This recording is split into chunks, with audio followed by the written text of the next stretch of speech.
Hi everyone, welcome back. This is episode 2 in my everyday adventure series, where each episode I'll be focusing on one thing that I will be doing, and hopefully you'll be doing along with me, so that we can squeeze a little bit more adventure into our normal everyday lives. The focus for this episode and this week is on wild swimming outdoors.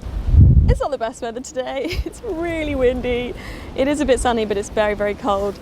And I'm back in the UK, and I wanted to take you on a wild swim just outside of London with me. I'm absolutely no expert in wild swimming or cold water swimming, as you'll see from my December video where I had my first ever cold lake swim in the beautiful, beautiful lake in Switzerland.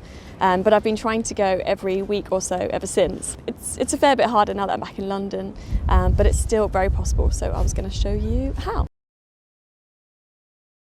I found the best way to find a good wild swimming spot is to join a local wild swimming group or a cold swimming group, whatever they're called, and ask them where is a good place to go for a wild swim, because people don't really like to publicise their beautiful wild spots vocally online, just because then they don't feel quite as wild anymore. So I found a local swimming group and I asked them where is a good place to go, and I did a little recce of it a couple of weeks ago with a friend, and it was just perfect. So I've come again today on a lovely, very windy but still sunny Sunday to have a short little swim.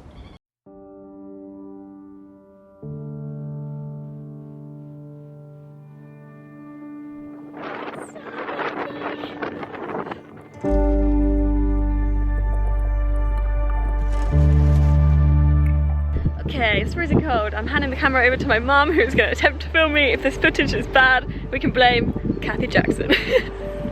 Thanks, Mum. I appreciate you.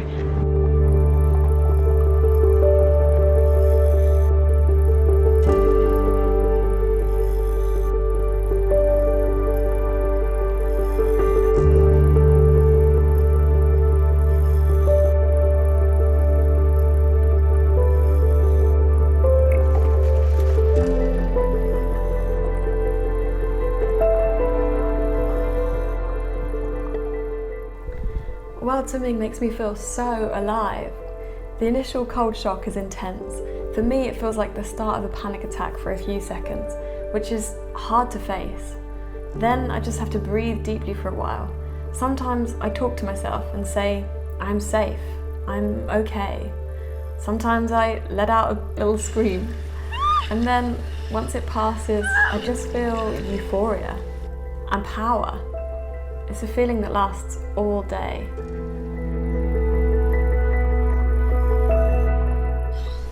It's okay now, it's just in the beginning.